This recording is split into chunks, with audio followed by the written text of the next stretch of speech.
ভাইয়া এইচএসসি পরীক্ষা দিয়ে আইএলটিএস করে বিদেশ যাব নাকি ভার্সিটি অ্যাডমিশন দিব, এটা নিয়ে কনফিউজড। এটা নিয়ে তোমরা অনেকেই কনফিউজড যে ভাইয়া এইচএসসি পরীক্ষা দিয়ে কি আসলে বিদেশ যাব নাকি দেশে ভার্সিটি পাবলিক ভার্সিটির জন্য পড়াশোনা করব। এখন অনেক শিক্ষার্থী ইন্টারমিডিয়েট দিয়ে বিদেশে চলে যায়, অসংখ্য শিক্ষার্থী। আজ থেকে 5 বছর আগেও এটার এত ক্রেজ ছিল না, এখন ক্রেজটা অনেক বেশি বেড়ে গেছে। এবং আমি ঢাকাতে গত বছর একটা ম্যাচে গিয়েছিলাম ফার্মগেটের পাশে।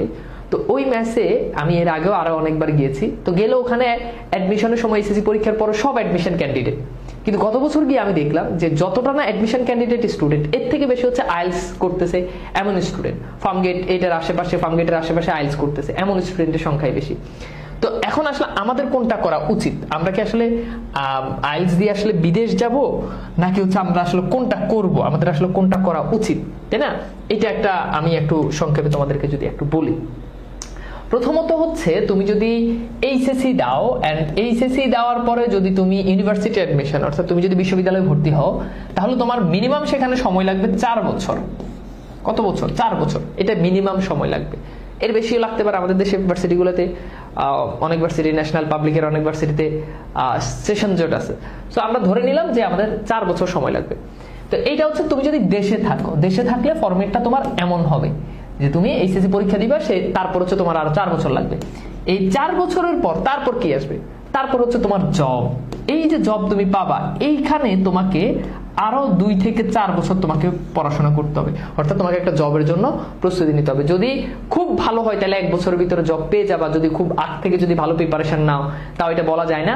আমি যদি গড়ে হিসাব করি 2 থেকে 4 বছর স্টুডেন্টদের লেগে যায়, একটু কম বেশি হইতে পারে, বাট ওভারঅল 2 থেকে 4 বছর একটা ভালো জব। বিসিএস একটা লং টাইম প্রসেস, বা অন্যান্য সরকারি চাকরিগুলো, তো এই সময়টা তোমার লাগে। তার মানে তুমি যদি দেশে থাকো তাহলে তোমার টাকা ইনকাম করতে তোমার যদি সময় লাগে এইচএসসির পরে, এখানে যদি 4 বছর, এখানে যদি আমি 2 বছরও ধরি 6 বছর, এখানে যদি 4 বছর ধরি তাহলে 8 বছর।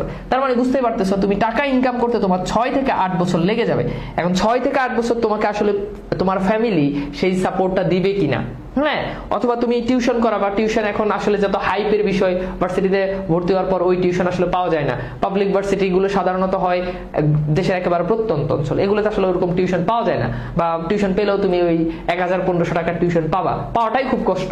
টিউশন আসার প্রথম কথা হচ্ছে বাদ দিতে হবে, ফ্যামিলি তোমাকে এই সাপোর্টটা দিতে পারবে কিনা। 6 থেকে 8 বছর তুমি ফ্যামিলির ঘাড়ে বসে খাবা, এটা আসলে পসিবল কিনা। যদি এটা পসিবল হয়, ভেরি গুড, তাহলে সেই ক্ষেত্রে তুমি হচ্ছে দেশে থাকতে পারো। এবং চাকরিটা আসলে এখানে অনেক ব্যাপার আছে, ব্যাপারটা হচ্ছে তুমি এই সময়টা এখানে দিবা, বাট এই চাকরিটা আসলে তুমি পাবা কিনা, চাকরিটা পাবা কিনা এটারও কিন্তু কোনো নিশ্চয়তা নেই। আমাদের দেশে চাকরি নাই, হ্যাঁ, তো এটা অনিশ্চিত চাকরি পাবা কিনা। খুব অনেক ভালো পড়াশোনা করলে, অনেক কিছু, অনেক ডেডিকেশন দিলে চাকরির জন্য একটা চাকরি পাবা। আমি ধরে নিলাম চাকরি পাবা, তারপরেও তোমাকে এই টাইমটা এখানে দিতে হবে। গুড। এইবার আসো আমরা যদি দেশের বাহিরের কথা যদি চিন্তা করি, আমরা যদি বিদেশের কথা যদি চিন্তা করি, সচরাচর আমাদের স্টুডেন্টরা এখন বিদেশে, বেশিরভাগ ইউরোপের দেশগুলো, আমেরিকা, কানাডা এখন অনেকটা কঠিন। বেশিরভাগ ইউরোপের দেশগুলোতে ইউকেতে যাচ্ছে, নরওয়ে যাচ্ছে, ডেনমার্ক, ভালো ভালো দেশগুলোতে যাচ্ছে। সেক্ষেত্রে যেটা হয়, বিদেশে গেলে তুমি যদি এইচএসসি পরীক্ষা যদি শেষ করো, এইচএসসি পরীক্ষার পরেই তুমি ধরো ডিরেক্ট বিদেশ চলে যাবে। ডিরেক্ট বিদেশ চলে গেলে এখানে তোমার একই সাথে পড়াশোনা হবে, ঠিক আছে? এই পড়াশোনা পাশাপাশি তোমার জব, দুটোই চলবে। তবে এখানে কথা আছে, অর্থাৎ এই টাইমটা মোটামুটি তুমি হয়তো ফ্যামিলিকেও টাকা পয়সা দিতে পারবে এবং নিজের পড়াশোনার খরচও চালাতে পারবে, কিছু ক্ষেত্রে ব্যতিক্রম ছাড়া ওভারঅল এরকমই হয়। তবে এখানে একটা ব্যাপার আছে, সচরাচর ইউরোপের দেশগুলোতে যেতে গেলে আইএলটিএস করেই তুমি যাও, মোটামুটি ভালো অঙ্কের একটা টাকা লাগে। সেটা আমি যদি বলি অ্যাপ্রক্সিমেট 10 থেকে 15 লাখ টাকা তোমার এইখানে লাগে। সো এই টাকাটা তুমি আসলে আইএলটিএস করে তুমি যখন বিদেশ যাবা, তখন কিন্তু তোমাকে এই টাকাটা দিতে হবে ভাইয়া, অর্থাৎ এই টাকাটা খরচ করতে হবে। আর দেশে যদি গ্রাজুয়েশন কমপ্লিট করে, এই টাকাটা কিন্তু এত টাকা লাগে না, হ্যাঁ, বুঝতে পারছো? এবং একেবারে প্রথম সারি ভার্সিটিগুলোতে পড়লে এই টাকা লাগে গ্রাজুয়েশন কমপ্লিট করতে। তো এখানে একটা টাকার ব্যাপার আছে, এটা মাথায় রাখতে হবে। বাট যদি আইএলটিএস করো, তাহলে সেক্ষেত্রে আইএলটিএস করে তুলনামূলক সময় কম লাগে, অনেকের অনেক বেশি সময় লাগে, বাট খুব একটা সময় লাগে না। যদি খুব ডেডিকেশন দিয়ে আইএলটিএসটা কমপ্লিট করতে পারে, ভালো স্কোর হয়, ইউরোপের অনেক দেশে যাওয়া যায়। এক দেশে না হলে এক দেশে, এক ভার্সিটি না হলে এক ভার্সিটি, অনেক জায়গায় আসলে একটা জায়গা হয়। তাহলে তুমি যদি তোমার ফ্যামিলি যদি, প্রথম কথা হচ্ছে তোমার ফ্যামিলি যদি এই টাকাটা এফোর্ড করতে পারে, এই টাকাটা বিভিন্ন রাষ্ট্র, বিভিন্ন ইউনিভার্সিটি অনুযায়ী কম বেশি হইতে পারে, স্কলারশিপের উপর ডিপেন্ড করে, বাট আমার এরকম একটা অ্যামাউন্ট তোমাকে আগ থেকে ধরে রাখতে হবে। এই অ্যামাউন্টটা ধরে রেখে ভাইয়া তোমাকে আগাইতে হবে। ওকে, সো যদি এই অ্যামাউন্টটা তোমার ফ্যামিলি দিতে পারে, আমি এমনও অনেককে দেখছি যারা হচ্ছে তোমার গরু বিক্রি করে, জমি বিক্রি করে, ঘরবাড়ি বিক্রি করে নিজের ছেলেকে ইউরোপ পাঠাচ্ছে, এরকমও হয়েছে ইন্টারমিডিয়েট, আমি অনেক দেখছি এরকম। সো যদি এটা এফোর্ড করতে পারে তাহলে এটা ভালো, মোটামুটি তাড়াতাড়ি পড়াশোনা করতে পারবা বা টাকা ইনকাম করতে পারবা। এখানে আরো অনেকগুলো ব্যাপার আছে, আসলে পড়াশোনাটাই বিষয় না। আমাদের দেশে একটা নোংরা রাজনীতি চলে, তুমি সেই রাজনীতি থেকে মুক্ত থাকতে পারবা। আমাদের দেশের যে কালচার, আমাদের যে এডুকেশন সিস্টেম, এটা একেবারে ভঙ্গুর এডুকেশন সিস্টেম, সেখান থেকে তুমি একটা উন্নত বিশ্বের একটা ভালো ইউনিভার্সিটিতে পড়বা।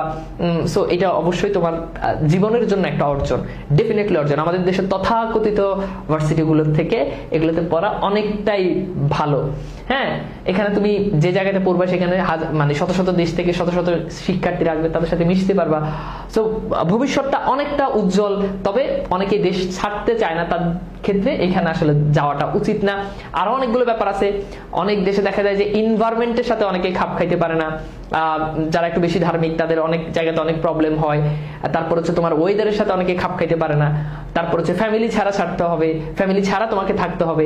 সো অনেক টুকটাক এইসব ক্রাইসিস গুলো তোমরা কম বেশি সবাই বুঝো যারা বিদেশ যাবা, তাদের এগুলো আসলে অজানা কিছু না। তো এইটা হচ্ছে আমাদের দুইটা সেগমেন্ট। তোমরা যারা বিদেশ যাবা অথবা যারা এইচএসসির পরে যারা হচ্ছে ভার্সিটি অ্যাডমিশন, পাবলিক ভার্সিটি দিতে চাও, যদি খুব ফ্যামিলি যদি মোটামুটি দেশে থাকতে চাও এবং যদি মানে অনেক পরে 6 বছর 8 বছর পরে চাকরি পাবা, তাও সেটা অনিশ্চিত, তাহলে ভেরি গুড, দেশে থাকো, দেশে পড়াশোনা করো, পাবলিক ভার্সিটিতে পড়াশোনা করো। যদি ফ্যামিলি ভালো টাকা তোমাকে বহন করতে পারে এবং যদি বিদেশ যাওয়ার প্রবল ইচ্ছা শক্তি থাকে, তাড়াতাড়ি টাকা ইনকাম করতে চাও, তাহলে বিদেশ যাওয়াটা বেস্ট।